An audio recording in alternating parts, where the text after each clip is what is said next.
Bacaan Harian Katolik 3 April 2024. Marilah berdoa. Dalam nama Bapa dan Putra dan Roh Kudus. Amin. Allah yang berbelas kasih, sabda-Mu adalah terang dan pelita hidup kami. Utuslah Roh Kudus-Mu untuk membuka telinga, hati dan budi kami untuk mendengarkan dan memahami sabda-Mu. Doronglah kehendak dan tekad kami untuk mengamalkan sabda-Mu dalam hidup dan perutusan kami sehari-hari. Amin. Pembacaan dari Kisah Para Rasul. Pada suatu hari menjelang waktu sembahyang, yaitu pukul 3 petang, naiklah Petrus dan Yohanes ke bait Allah. Di situ ada seorang laki-laki yang lumpuh sejak lahirnya, sehingga ia harus diusung. Tiap-tiap hari orang itu diletakkan dekat pintu gerbang bait Allah yang bernama Gerbang Indah, untuk meminta sedekah kepada orang yang masuk ke dalam bait Allah. Ketika orang itu melihat bahwa Petrus dan Yohanes hendak masuk ke bait Allah, ia meminta sedekah. Mereka menatap dia, dan Petrus berkata, "Lihatlah kepada kami." Lalu orang itu menatap mereka dengan harapan akan mendapat sesuatu dari mereka. Tetapi Petrus berkata, "Emas dan perak tidak ada padaku, tetapi apa yang kupunyai kuberikan kepadamu.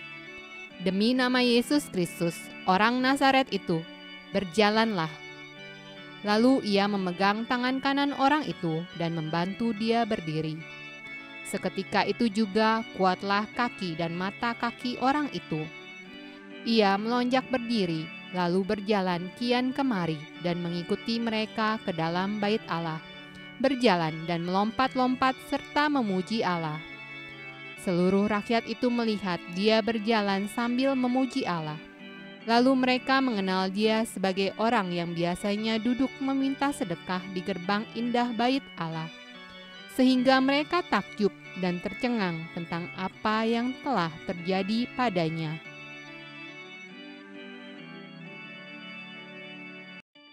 Mazmur tanggapan dari kitab Mazmur. Bersyukurlah kepada Tuhan, serukanlah namanya, perkenalkanlah perbuatannya di antara bangsa-bangsa. Bernyanyilah baginya, bermazmurlah baginya, percakapkanlah segala perbuatannya yang ajaib. Bermegahlah di dalam namanya yang kudus, biarlah bersuka hati orang-orang yang mencari Tuhan. Carilah Tuhan dan kekuatannya, carilah wajahnya selalu. Hai anak cucu Abraham hambanya, hai anak-anak Yakub orang-orang pilihannya. Dialah Tuhan Allah kita, di seluruh bumi berlaku penghukumannya. Ia ingat untuk selama-lamanya akan perjanjiannya, firman-Nya yang diperintahkannya kepada 1000 angkatan, yang diikatnya dengan Abraham dan akan sumpahnya kepada Ishak.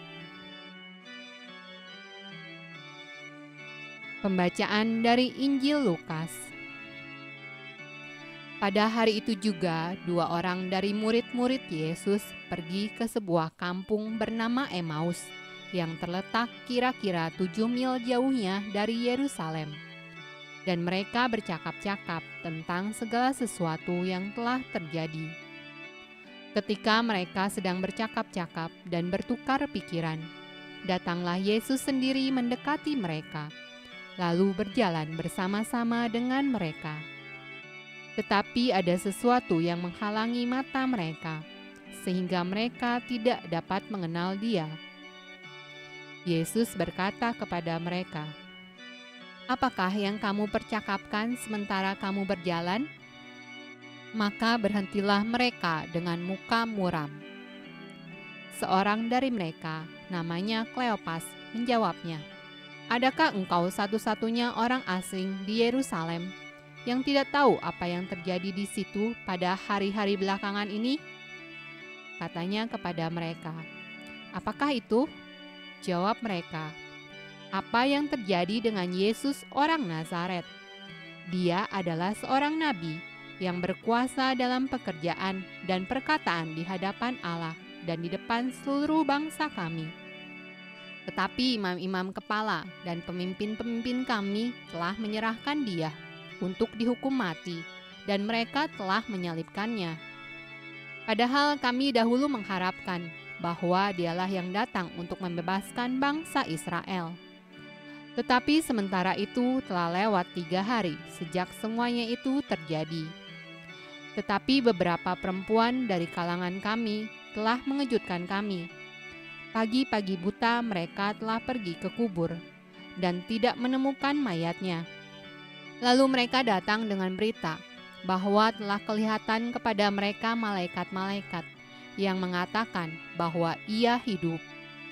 Dan beberapa teman kami telah pergi ke kubur itu dan mendapati bahwa memang benar yang dikatakan perempuan-perempuan itu, tetapi dia tidak mereka lihat. Lalu ia berkata kepada mereka, "Hai kamu orang bodoh, betapa lambannya hatimu, sehingga kamu tidak percaya segala sesuatu yang telah dikatakan para nabi?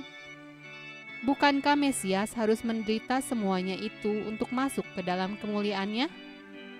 Lalu ia menjelaskan kepada mereka apa yang tertulis tentang dia dalam seluruh kitab suci, mulai dari kitab-kitab Musa dan segala kitab nabi-nabi. Mereka mendekati kampung yang mereka tuju. Lalu ia berbuat seolah-olah hendak meneruskan perjalanannya. Waktu ia duduk makan dengan mereka, ia mengambil roti, mengucap berkat, lalu memecah-mecahkannya dan memberikannya kepada mereka. Ketika itu terbukalah mata mereka, dan mereka pun mengenal dia. Tetapi ia lenyap dari tengah-tengah mereka. Kata mereka seorang kepada yang lain, "Bukankah hati kita berkobar-kobar ketika ia berbicara dengan kita di tengah jalan dan ketika ia menerangkan kitab suci kepada kita?" Lalu bangunlah mereka dan terus kembali ke Yerusalem. Di situ mereka mendapati ke-11 murid itu. Mereka sedang berkumpul bersama-sama dengan teman-teman mereka.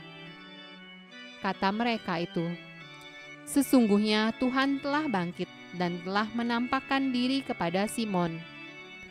Lalu kedua orang itu pun menceritakan apa yang terjadi di tengah jalan dan bagaimana mereka mengenal dia pada waktu ia memecah-mecahkan roti.